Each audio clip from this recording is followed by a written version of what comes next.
బరువు తగ్గాలని ఏదో టిఫిన్ చేయకుండా లంచ్ వరకు ఉండి అదంతా చేస్తుంటారు. ఒక పూట తినకుండా రెండో పూట ఎక్కువ తింటే ఆ బరువు తగ్గే అవకాశం కూడా లేదు. వయసుతో పాటు ఆ లాక్టేజ్ అని ఒక ఎంజైమ్ ఉంటుందన్నమాట. అది ఆ లెవెల్ తగ్గిపోతూ వస్తుంది మనం వయసు పెరిగే కొద్దీ. గట్ హెల్త్ని మెయింటైన్ చేసుకోవడంలో ఆహారం యొక్క పాత్ర చాలా పెద్దది. టైమింగ్స్ ఎలా మెయింటైన్ చేయాలని మనం తెలుగు వాళ్ళం కాబట్టి, ముఖ్యంగా మన ఆంధ్రప్రదేశ్ తెలుగు ప్రాంతం కాబట్టి మార్నింగ్ కానీ ఆఫ్టర్నూన్ కానీ ఈవినింగ్ కానీ నైట్ కానీ తీసుకునే ఫుడ్ ఎలా ఉండాలి గట్ హెల్త్కి? మనము అంటే బరువు తగ్గాలని ఏదో టిఫిన్ చేయకుండా లంచ్ వరకు ఉండి అదంతా చేస్తుంటారు. అవసరం లేదు.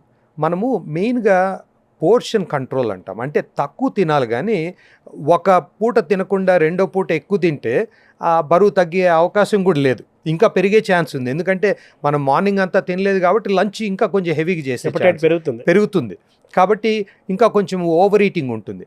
దానికి 3 పూట్ల కంట్రోల్డ్గా తినాలా. ఒకటి, ఈ షుగరు ఇదంతా చాలా తక్కువ చేయాలి. షుగర్ యాక్చువల్గా మానేసేది బెటర్. చాలామంది ఇప్పుడు డయాబెటీస్ ఉండే వాళ్ళు కూడా ఏమనుకుంటారంటే, డయాబెటీస్ ఉంది, షుగర్ లేకుండా సాక్రిన్నో ఏవో ఇవి వేసుకుందామని చూస్తారు. దానివల్ల ఇంకా ఎక్కువ నష్టాలు ఉన్నాయి. కాబట్టి షుగర్ కొంచెం వేసుకున్నా చాలా తక్కువ వేసుకోవాలి. కాఫీ, టీలు ఇవి వచ్చేటప్పటికి. ఇప్పుడు టిఫిన్కి వచ్చేటప్పటికి మనం తినే ఇడ్లీ, దోశ ఇవి బెస్ట్ అనమాట. యాక్చువల్లీ ఇప్పుడు వరల్డ్లో చూసే ఏ బ్రేక్ఫాస్ట్ తీసుకున్నా Indian breakfast idli, dosa best. ఎందుకంటే అది మనం పులుస్తుంది కాబట్టి ప్రోబయాటిక్స్ ఉంటాయన్నమాట. అది మంచి బెస్ట్ ప్రోబయాటిక్ ఫుడ్స్ మన ఇండియాలో వరల్డ్లో ఎక్కడ తీసుకున్నా. ఇప్పుడు కిమ్చి అని ఉంటుంది, ఇది ఫర్మెంటెడ్ క్యాబేజ్ అనమాట.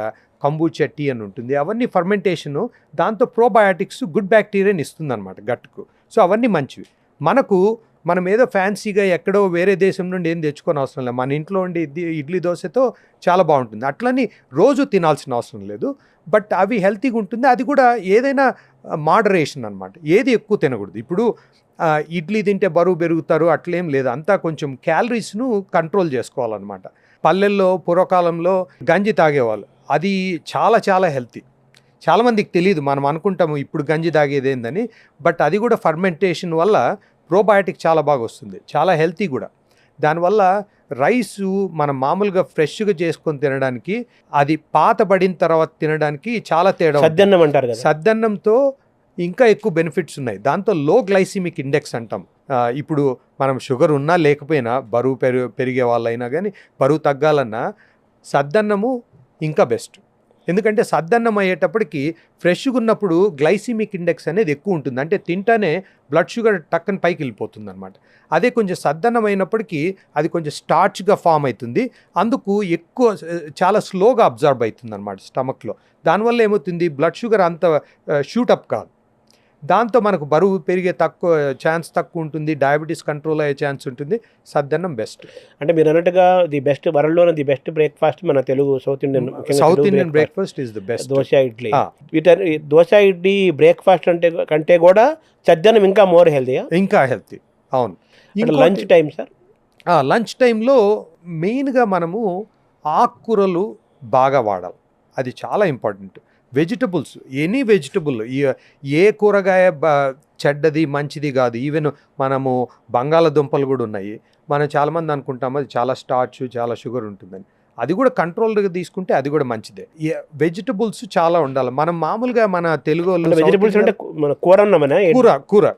సో ఎట్లంటే ఇప్పుడు మనం అన్నము కూర ఉందనుకోండి, మనం అన్నము ఇంత పెట్టుకుని కూర ఇంత పెట్టుకుంటాం. దాంతో ఏమవుతుందంటే దాంట్లో హెల్త్ ఎఫెక్ట్స్ ఎక్కువ ఉంటాయి. ఎందుకంటే మరీ అంత కార్బోహైడ్రేట్ ఎక్కువ ఉన్నా కానీ బరువు పెరిగే అవకాశం ఉంది. ఇవన్నీ ప్రాబ్లమ్స్ ఉంటాయన్నమాట. కాబట్టి కొంచెం కూర ఎక్కువ వేసుకొని అన్నం తక్కువ వేసుకుంటే మంచిది. కూరగాయలు వచ్చేటప్పటికి మనం ఏం చేస్తామంటే ఇప్పుడు వేపుడులు ఉంటాయి. వేపుడు చాలా బ్యాడ్ అనమాట. అంటే ఇప్పుడు మనము ఏం చేస్తామంటే కూరగాయల ఆ బెనిఫిట్ అంతా ఎప్పుడు వస్తుంది, మనం అది కొంచెం రాగా తింటే, అంటే అసలు కుక్ చేసుకోకుండా ఉంటే ఇంకా బెనిఫిట్స్ ఉంటాయి. కానీ అందరు తినలేరు, రుచి ఉండదు. అదంతా ఉడకబెట్టి ఉప్పు కారం వేసుకోవడంలో తప్పు లేదు. కారం ఏం ప్రాబ్లం ఉండదు. ఉప్పు కొంచెం కంట్రోల్ చేసుకోవాలి. ఎందుకంటే ఉప్పుతో ఉండే ప్రాబ్లమ్స్ చాలా ఉంటాయి. ఎస్పెషలీ మనకు హై బీపీ అది ఉందనుకోండి, ఉప్పు చాలా తగ్గించుకోవాలా. లివర్ ప్రాబ్లం ఉన్నా, ఇట్లాంటి హార్ట్ ప్రాబ్లం ఉన్నా ఉప్పు తగ్గించుకోవాలా. కొంచెం ఉప్పు కారము వేసుకుని ఉడికిస్తే సరిపోతుంది. వేపుడు చేయడం వల్ల ఏమవుతుందంటే మనం అంత ఇది మనము కుక్ ఎక్కువ చేయడం వల్ల దాంట్లో ఉండే ఆ విటమిన్స్ కానీ అన్నీ వెళ్ళిపోతాయి అన్నమాట. ఆ బెనిఫిట్స్ ఫైబర్ వెళ్ళిపోతుంది, విటమిన్స్ వెళ్ళిపోతాయి. సో వేపుడు చేయకుండా, అంటే ఎప్పుడైనా వేపుడు తింటే పర్లేదు కానీ అన్నీ వేపుడు చేస్తే ఆ వెజిటబుల్స్లో ఉండే బెనిఫిట్ అంతా వెళ్ళిపోతుంది. చాలామంది అనుకుంటారు నేను అన్ని వెజిటబుల్స్ తింటాను, బట్ ఆ వెజిటబుల్స్ ఏ ఫామ్లో తింటున్నారు అనే దాన్ని బట్టి ఉంటుందన్నమాట. మనం చిన్నప్పుడు నేను 2 గ్లాసులు మిల్క్ తాగేవన్నీ నాకు ఎప్పుడు ప్రాబ్లం ఉండేది కాదు. ఇప్పుడు ఎందుకు వస్తూ ఉందంటే వయసుతో పాటు ఆ లాక్టేజ్ అని ఒక ఎంజైమ్ ఉంటుందన్నమాట. అది ఆ లెవెల్ తగ్గిపోతూ వస్తుంది మనం వయసు పెరిగే కొద్దీ. ఆ వయసుతో పాటు మనము ఈవెన్ కొంచెం పాలు తాగినా మనకు గ్యాసు, బ్లోటింగు, కడుపు నొప్పి ఇవన్నీ వస్తాయన్నమాట. అట్లా లాక్టోజ్ ఇంటాలరెన్స్ ఉంటే మాత్రం పెరుగు కూడా తగ్గియాల్సి వస్తుంది. అది మనకు తెలిసిపోతుంది. Acidity form అవుతుంటారా? యాసిడ్ కాదు, ఇది డైజెస్టే కాదు.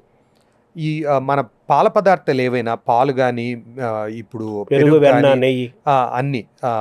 నెయ్యి పర్లేదు, ఎక్కువ ఉండదు. వెన్నలో కూడా తక్కువ ఉంటుంది, పాలలో ఎక్కువ ఉంటుంది, తర్వాత ఐస్ క్రీమ్లో ఎక్కువ ఉంటుంది, తర్వాత చీజు, మనం చీజ్ తక్కువే తినేది బట్ చీజ్లో ఉంటుంది. పెరుగులో తక్కువ ఉంటుంది, పాలతో కంపేర్ చేస్తే తక్కువ ఉంటుంది పాల పదార్థాలు. ఎందుకంటే ఆల్రెడీ దాన్ని మనము పెరబెడతాం కాబట్టి లాక్టోజ్ తగ్గుతుంది. కానీ బాగా సివియర్గా లాక్టోజ్ ఇంటాలరెన్స్, నాకు ఒక గ్లాస్ తాగినా కడుపు అంతా ఉబ్బరంగా ఉంటుంది అది ఇది అనే వాళ్ళకు పెరుగుతో కూడా ప్రాబ్లం ఉండే ఛాన్స్ ఉంది. అట్లా మిల్క్ ఇంటాలరెన్స్, లాక్టోజ్ ఇంటాలరెన్స్ లేకపోతే పెరుగు తినడం వల్ల చాలా బెనిఫిట్స్ ఉన్నాయి. ప్రోబయాటిక్ ఉంటుంది, గుడ్ బ్యాక్టీరియా వస్తుంది గట్టుకు, అది ఇంపార్టెంటే.